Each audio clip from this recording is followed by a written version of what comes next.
Assalamualaikum warahmatullahi wabarakatuh. Kembali lagi bersama Mr. Ade dalam pelajaran religion. Nah, di sini kita akan membahas tentang iman kepada kitab-kitab Allah. Kitab Allah ialah wahyu Allah Subhanahu wa taala yang disampaikan kepada para rasul untuk diajarkan kepada umat manusia sebagai petunjuk dan pedoman hidup. Nah, tujuan Allah menurunkan kitab-kitab itu adalah supaya digunakan sebagai pedoman hidup bagi seluruh manusia menuju jalan hidup yang benar dan diridhoinya.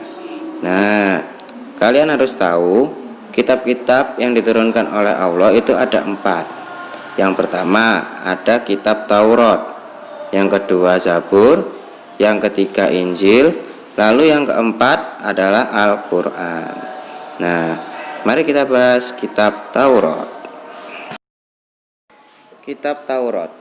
Kitab Taurat diwahyukan Allah Subhanahu wa taala kepada Nabi Musa alaihissalam sebagai pedoman hidup bagi kaum anzalna at-taurata fiha hudan wa nur yahkumu biha النبيون الذين أسلموا للذين هادوا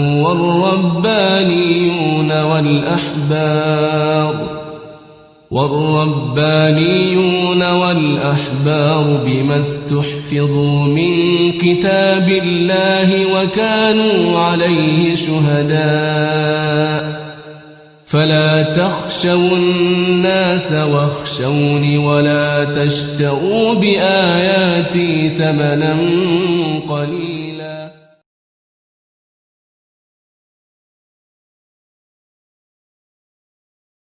Larangan dan perintah yang terkandung di dalam kitab Taurat itu disebut sebagai Ten Commandment atau 10 perintah Tuhan. Nah, isi dari kitab Taurat kalian bisa cek sendiri di LKS halaman 18. Next, kita akan bahas tentang kitab Zabur. Kitab Zabur diwahyukan Allah Subhanahu wa taala kepada Nabi Daud alaihissalam. Nabi Daud hanya diperintahkan oleh Allah Subhanahu wa taala untuk mengikuti syariat Nabi Musa. Maka pokok ajaran kitab Zabur berisi tentang zikir, nasihat, dan hikmah mengikuti syariat. Nah, firman Allah Subhanahu wa taala mengenai kitab Zabur ada di surat Al-Isra ayat ke-55. Next, kita akan bahas tentang kitab Injil. Kitab Injil. Kitab Injil diwahyukan oleh Allah Subhanahu wa taala kepada Nabi Isa alaihissalam. Kitab Injil yang asli memuat keterangan-keterangan yang benar dan nyata, yaitu perintah-perintah Allah Subhanahu wa taala agar manusia mengesahkannya dan tidak menyekutukannya dengan suatu apapun.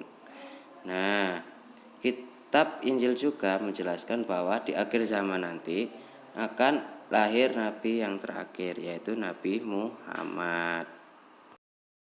Next, kita akan bahas tentang kitab Al-Quran. Kitab Al-Quran. Al-Quran diturunkan Allah Subhanahu wa taala kepada Nabi Muhammad SAW melalui malaikat Jibril secara berangsur-angsur. Terdiri dari 30 juz, 144 surat, 6.236 ayat, 74.437 kalimat, dan 325.345 huruf. Turunnya Al-Quran disebut dengan Nuzulul Quran. Wahyu pertama adalah surat Al-Alaq ayat 1-5 yang diturunkan pada malam 17 Ramadan tahun 610 Masehi di Gua Hira. Sedangkan ayat terakhir turun adalah surah Al-Maidah ayat ketiga. Ayat tersebut turun pada tanggal 9 Dzulhijjah tahun 10 Hijriah di Padang Arafah ketika beliau sedang menunaikan haji wada atau haji perpisahan.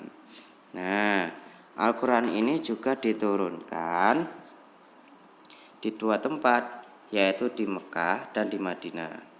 Al-Quran diturunkan di Mekah selama 13 tahun, sedangkan di Madinah selama 10 tahun.